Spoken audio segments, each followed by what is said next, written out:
Hello, and welcome to Conversations Worth Your While, a show in which I chat with authentic, heart centered experts about interesting topics to spark, inspire, and motivate personal and professional change.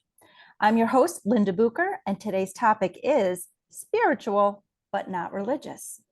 This conversation is worth your while if you're conflicted about the religion that you were raised in and you're looking for more meaning and fulfillment, or if you've spent your life fearing God and you don't feel love in your vision of God, and if you're ready to dip your toe into a new way of being.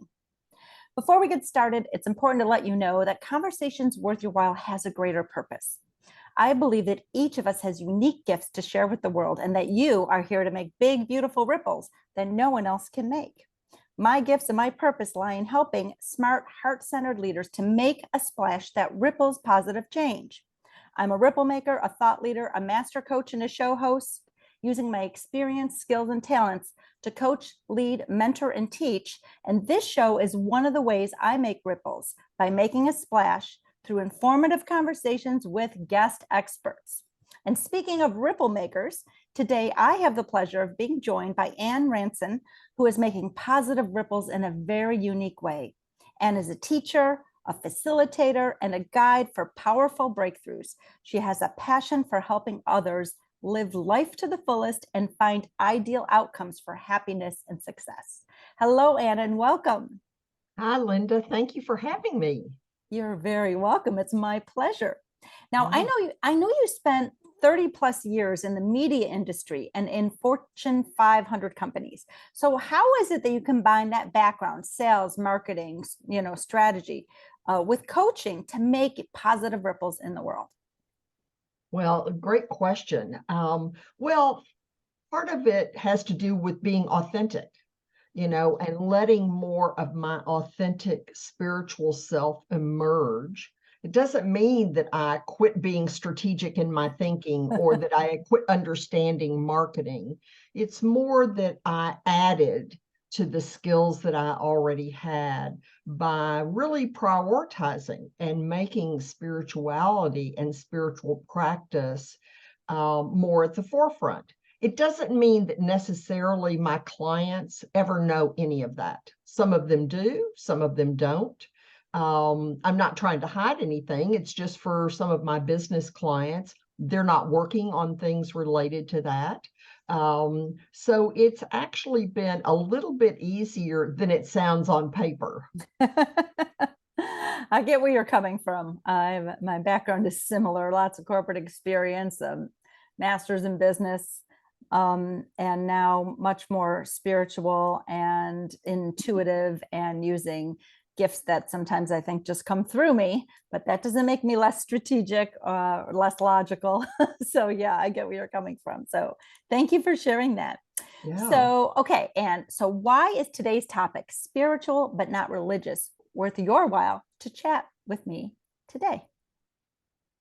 Well, I think it was kind of the beginning of what I would call my intentional spiritual practice. Hmm.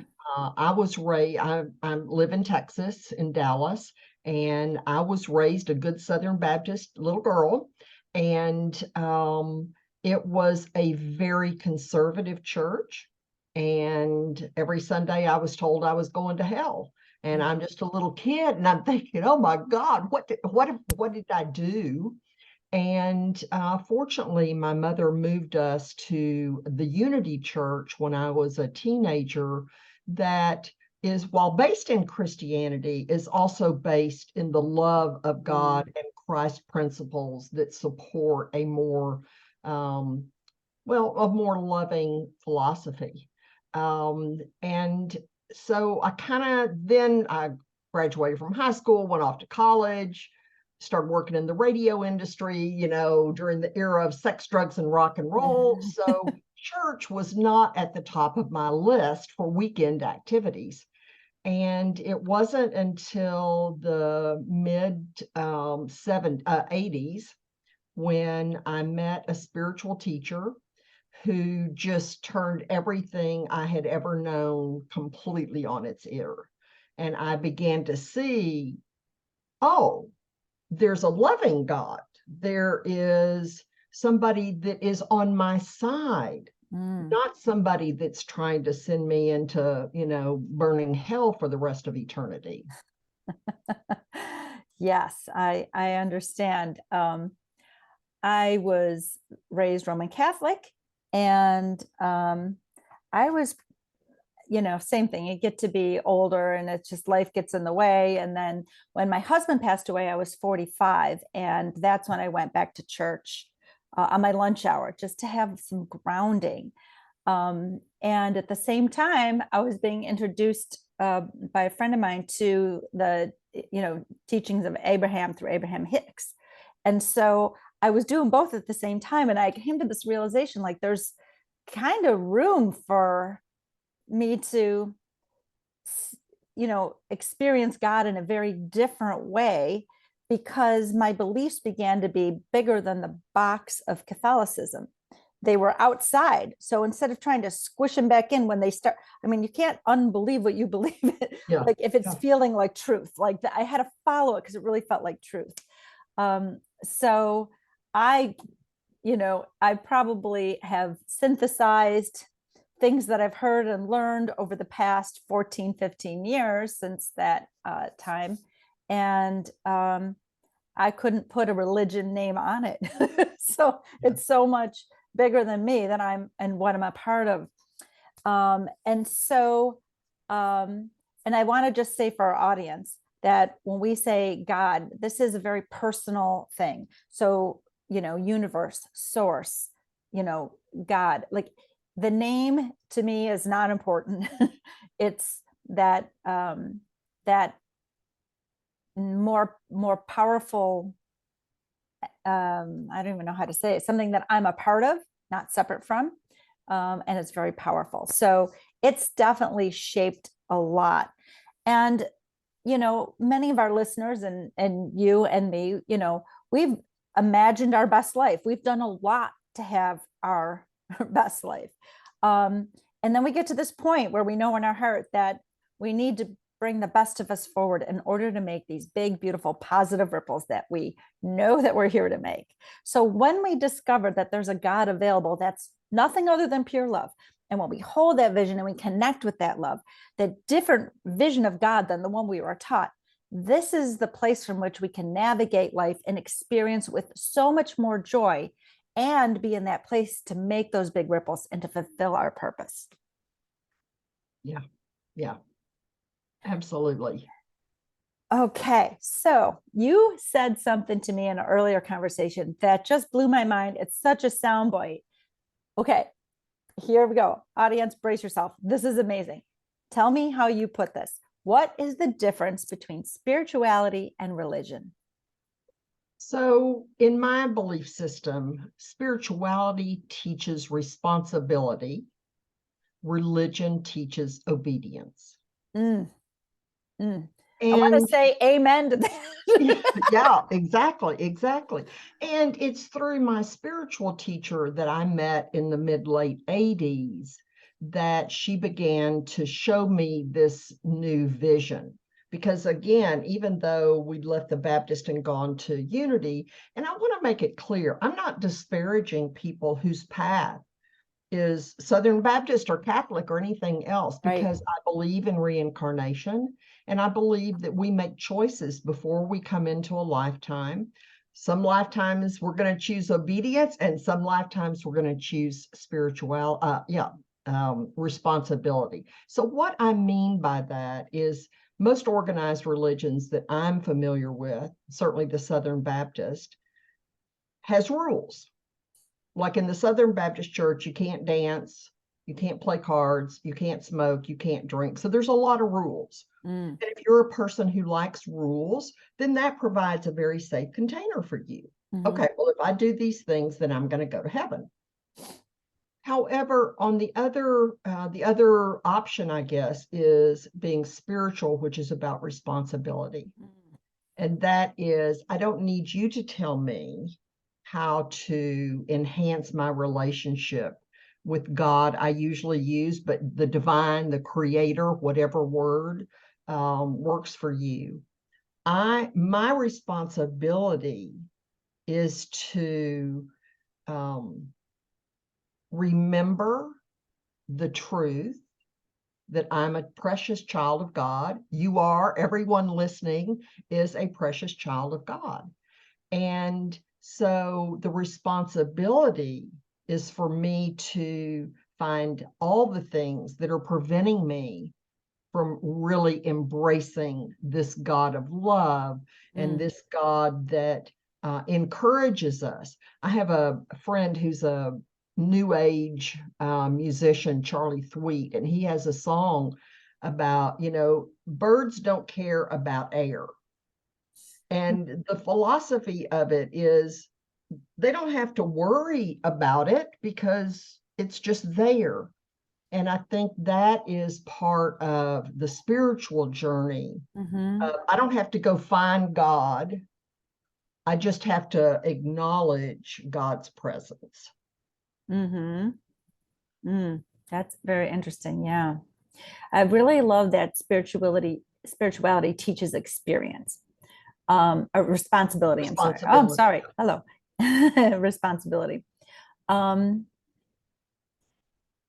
When we feel disempowered, it's because we believe that there's, someone or something that has to change in order for us to enjoy more, endure less, have more joy, make a difference. So we're not really usually ready to embrace our gifts and the responsibility that comes with those gifts to giving them to the world, when we believe that it's not within our power, that it's all up to some other entity, some other person, some other circumstance.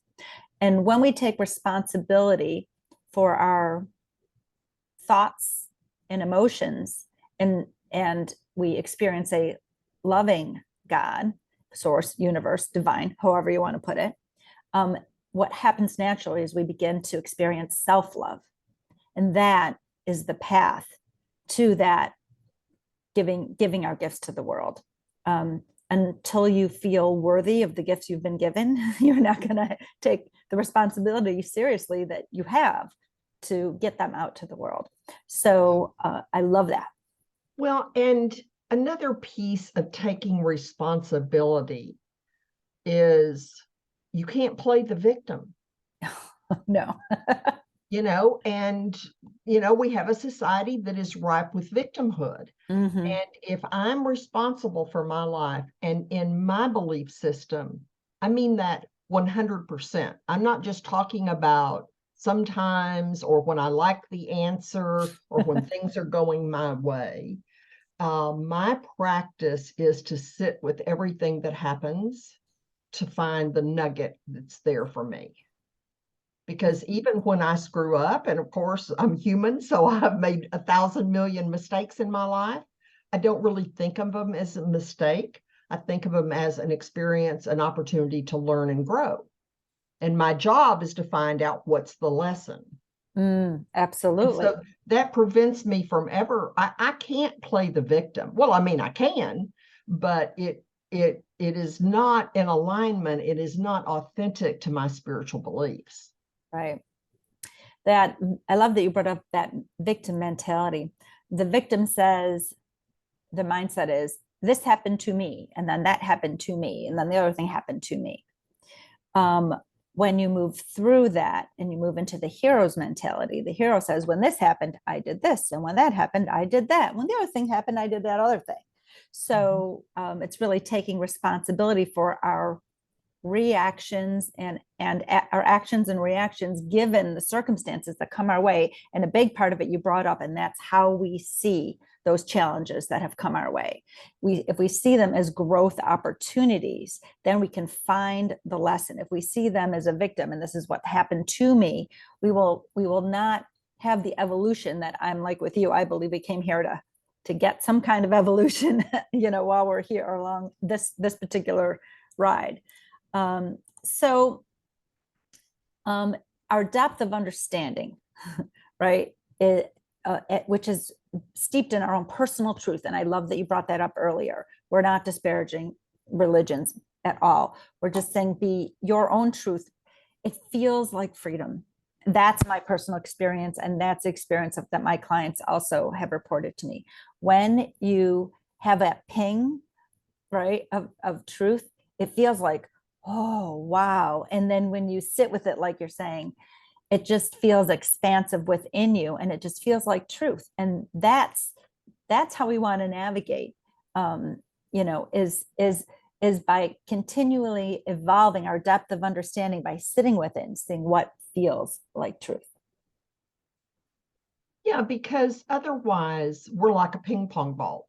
Mm-hmm. Because all of this stuff is going on out in the world, and there's plenty of opinions that are coming into our feeds and into our mailbox and all that sort of stuff.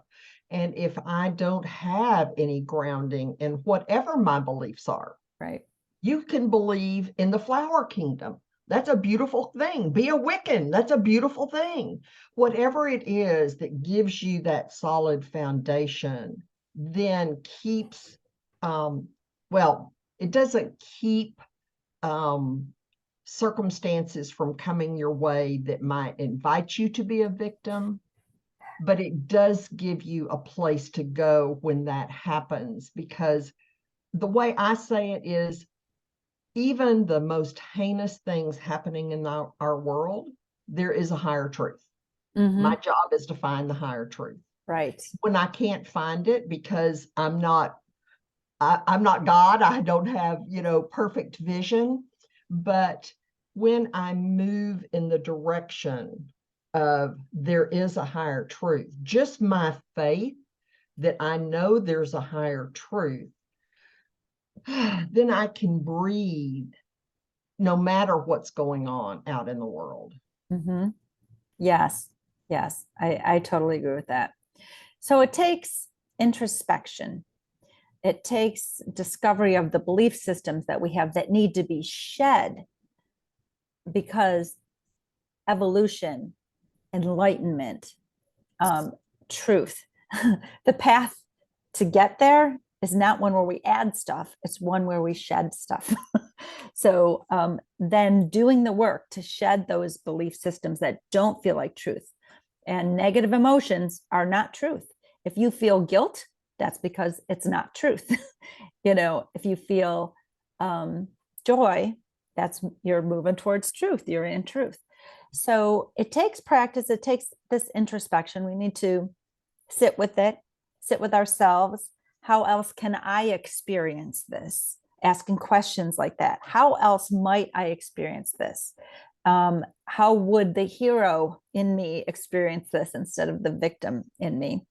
How might I reconcile that universe, God, source, the divine is a loving entity, not a punishing entity? How much, if that feels like truth, how can I reconcile that with, who I've thought I was and who I truly am?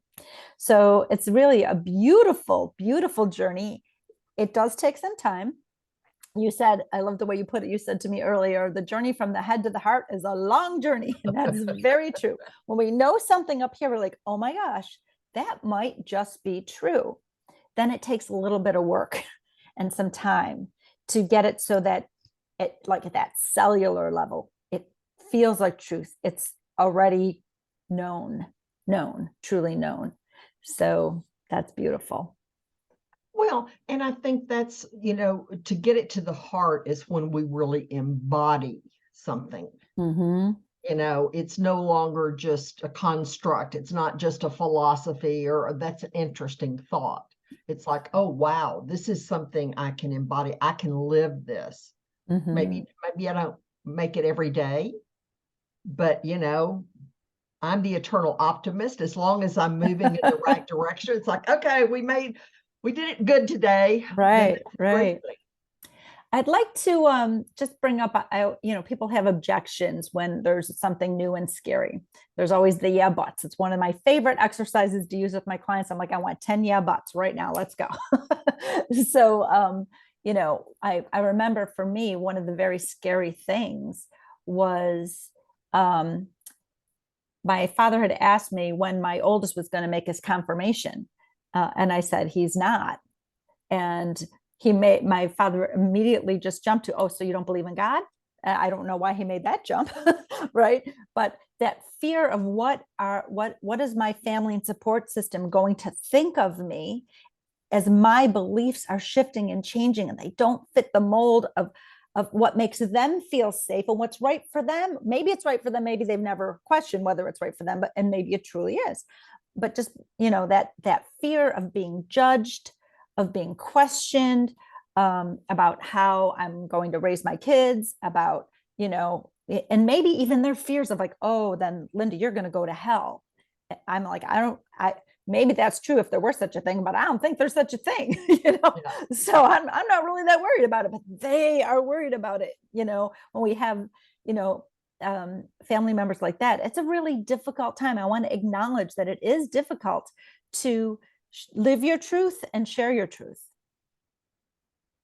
Well, and that's been really a major part of my journey since I became spiritual, not religious. Mm-hmm. Texas is smack dab in the middle of the Bible Belt. It's generally a pretty conservative area. A lot of my beliefs are completely heretical. They would burn me from a cross or hang me or whatever if I were living back in the Salem witchcraft era. Yeah. And I think for me, I've approached that a couple of different ways. First is I don't have to say everything. Right. I can, and this really kind of draws on my Baptist upbringing, I can be a witness. I can just live the principles, and hopefully other people will see I'm a happy, kind, thoughtful person, and that whether they describe those as spiritual qualities or whatever, at least they see I'm not some total lunatic or evil. When I first got into metaphysics, I was living with a guy, God love him, wonderful, wonderful man. He was convinced that I was like into some kind of devil worship kind of thing. Oh boy. And that of course was his fear, Right. but it also shut me down. I let it, he didn't do it. I let it Mhm. shut me down.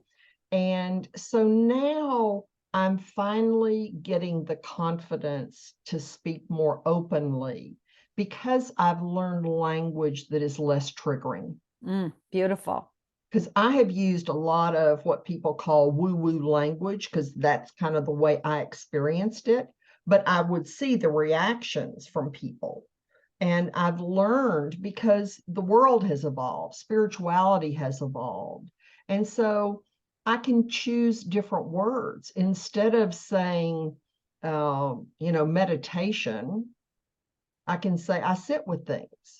And sitting with things is actually my preferred way because I don't know that I have ever meditated in the proper sense of that word. Right. So I think I'm glad you acknowledged that, though, because it can be difficult, Mm-hmm. particularly if your family has very conservative views, or the people in your office, the people that you're around. And so, kind of have to work on some balance in there, I think. Right. Yes, I agree. So I know this is a is this is the work that you're doing. You have many tools, but this is a beautiful area that you are working in now. And if somebody wanted to talk with you a little further about this, or do a little bit of, self-development or discovery work, what can they do? Well, I have a self-discovery workbook on my website. It's free.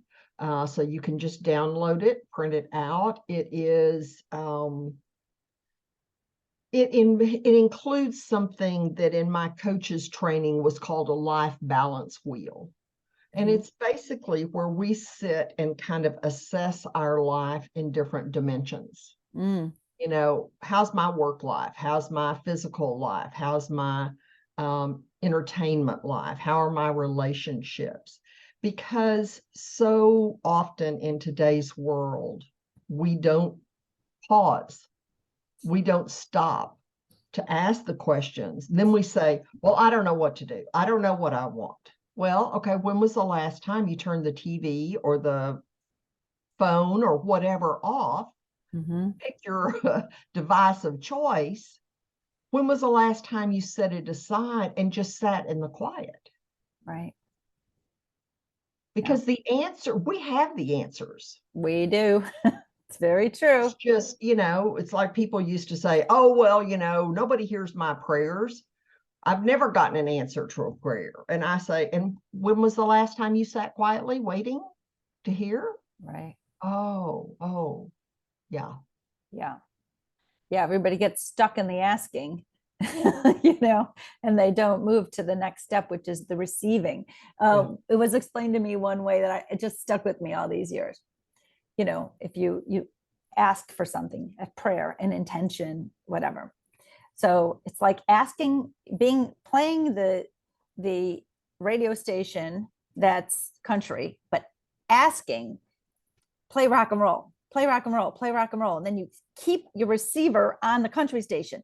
Rock and roll is totally playing through the airwaves. You just got to retune your receiver over to where you can be aware of it, hear it. Absolutely. So that's what we need to do when we're, especially when people start praying from a place of lack, which is not necessarily a good thing. And I remember a priest telling me while I was going to the church after my husband died, he said two things. One is we don't pray big enough. We pray for small things as if only small things could ever be delivered to us. And the second thing he said is we pray from a place of what we don't have. We should pray from a place of gratitude for what we do have and what we know is coming. And that's that whole trust. And that's what I mean by tuning your receiver to the rock and roll station. It's tuning to the place of, I ask for guidance and I already know it's coming. So I got to get to that other radio station, which is just that place of being open and sitting with it, being receptive to these universal nudges, to these little pings of awareness. And when we can do that, we get the answers because they come through us. So you are absolutely right. We do know the way. We do know the way. We are the vessels for the way. Yeah. Yeah. And we're connected to source energy. Mm-hmm. And so I don't know if y'all are familiar with the book 100th Monkey, but there is scientific proof in addition to spiritual knowing that what one person knows, everyone knows, because we all have access. It's like the internet. Mm-hmm. We all have access to everything that's on the internet. And the same is true of spiritual truths. So if you get a realization, it's another deposit in the universal library, if you will, that is available to all of us if we'll ask, if we'll sit, if we'll listen. Right. And it takes not just the open mind, but shedding the fears, like we talked earlier, of being judged. Because I always tell my clients, are people going to judge you? Yep, no matter what you do. There's no way for you to win in everybody's eyes. But the best legacy you can leave to your children is by example, by showing them that happiness is an inside job. It's your responsibility. You find and follow your truth wherever that takes you. And, that's going to take you. You're always going to be a good person when you do that because your home feels like home. Yeah. Wow. This has been such a beautiful conversation, Anne. I've enjoyed it so much. Thank you so much for being a guest on Conversations Worth Your While. I will put the link that you share with me to your website in the description of this episode so people can get onto your website. They can book a free discovery call with you. They can download your free tool that you have. So that's going to be very beautiful. So thank you so much for being here today. Oh, it's my pleasure. It was wonderful. Thank you, Linda. You're welcome. So once again, I'm Linda Bucher, helping ripple makers to learn, grow, thrive, and make big, beautiful, positive ripples in the world. Thank you, Anne Ranson, for being here. And I also want to thank you, our devoted listener, for sharing your time with us today. So until next time, please subscribe and make sure that you've made this conversation worth your while by fueling the spark that it ignited.